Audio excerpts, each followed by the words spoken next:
Hi everyone, my name is Emily Palmer and I am a first-year student at Simon Fraser University.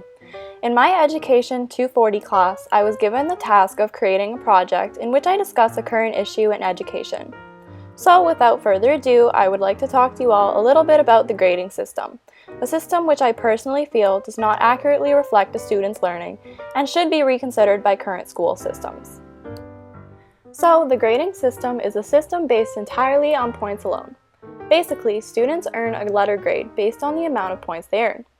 The highest is most often an A or an A+ with about 90 to 100%, then a B with 80 to 89%, and so on until we reach the dreaded F. And suddenly, that grade makes a huge drop from about 49 to 0%. Now, will a single letter or a percentage really indicate to a student or a parent how good and knowledgeable they are at a certain skill? Let's take a closer look.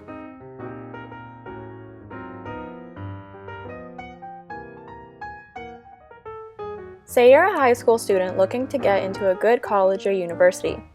With a quick Google search, you can find just about any post-secondary institution's admission averages. For reference, let's take a look at three popular BC universities. Simon Fraser University and University of British Columbia set the bar pretty high with an average of mid to high 80s for most of their programs. Meanwhile, at Kwantlen Polytechnic University, their only major requirement is to be a high school graduate or, for transfer students, a minimum grade point average of 2.0. So obviously we can see that some institutions have higher expectations when it comes to your grades. And each one only takes so many applicants, so it becomes a competition for students of who can get the best grades and who can get into, quote-unquote, the best university. Students have no desire to learn for learning's sake anymore. The only goal is a letter. They sit at school constantly taking in knowledge and then sit at home constantly reviewing that knowledge mindlessly and over and over and over. Soon those formulas and all those terms are memorized for the big test, and all that time spent studying was for one letter. And what happens if your dream university doesn't accept you? What if your grades just didn't cut it? You could be an average student with average grades who also plays on a sports team outside of school and is on the student council and volunteers in the summer and is active in the school community. But overall, it's the grades that matter the most. Of course, your extracurriculars are considered too, but if your grades are not top-notch, you're cut. By grading and rating students, educators are pitting them against each other, not building them up to be well-rounded adults. Kids are being taught that education is a contest of who can be the best, not a journey of learning and improving. This competitiveness is centrifugally reproduced into society between colleagues, between friends, between strangers, or even between family. Another problem with grading is how the teachers do the grading. Each one has a different way. The teacher has the freedom to choose how their class will run, what lessons will be taught, and how each assignment will be assessed. This could lead to biased opinions on what lessons are truly more important than others, and what segment of the class matters most. On university syllabuses or course outlines, it is common to see a breakdown of how everything will be graded and how heavily each assignment weighs on the student's final grade. Let's say that regularly assigned homework is worth 25% of a final grade, and the final exam is worth the remaining 75%. If a student completes every single homework assignment but has a little test anxiety and bombs the final, they fail the class. Similarly, the student might never complete a page of homework but still pass the final, and therefore pass the class. This unequal distribution of marks makes it nearly impossible to tell if the student has actually learned something or not. An equally frustrating rule that many teachers impose in their classroom is the no late work rule. Teachers who don't allow students with incomplete work to hand it in late, do a redo, or even complete extra credit assignments create a hole that students are unable to dig their way out of. So, the ones who actually want to put in the effort and complete missed work for the sake of a higher grade will not even get the chance to. Instead, they are stuck with the 0 and ranked at the bottom. Perhaps the worst thing about the grading system is the devastating effect it can have on a student's mental health and self-confidence.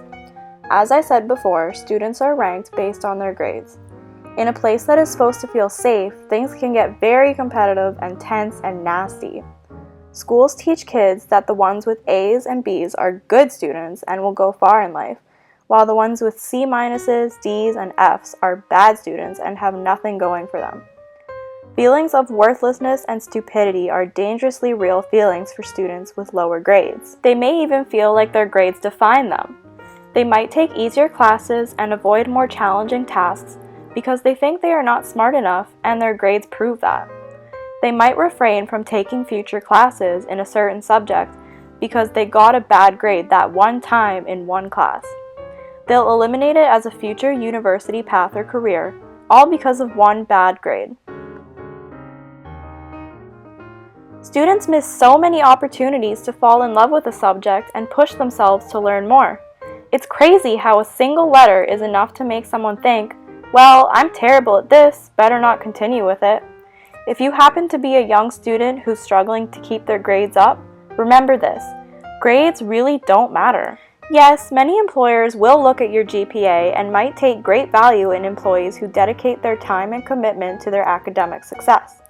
That might get you in the door, but what really closes the deal are things like your leadership and interpersonal skills, your creativity, and your ability to think critically. Things that you are not graded for in school. The truth of the matter is that the vast majority of careers will not demand a 4.0 GPA and nothing less. So stop stressing.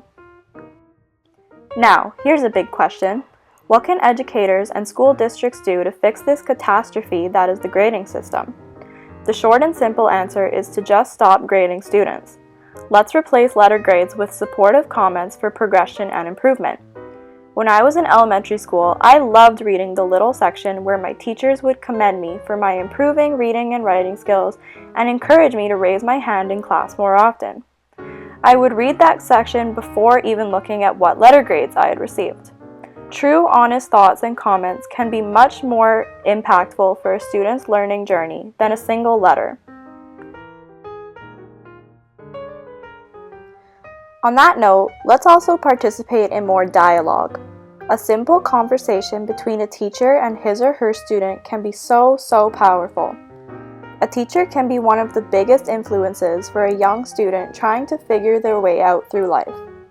Grading them can be crushing, so why not communicate and inspire change in the child's learning, rather than just writing down a letter and signing off for the day? We need more communication between teachers and students, between teachers and parents. Thank you for taking the time to watch this video. I hope that it leaves you with something to think about. If you have any thoughts or suggestions, please feel free to leave them in the comments section below for further discussion.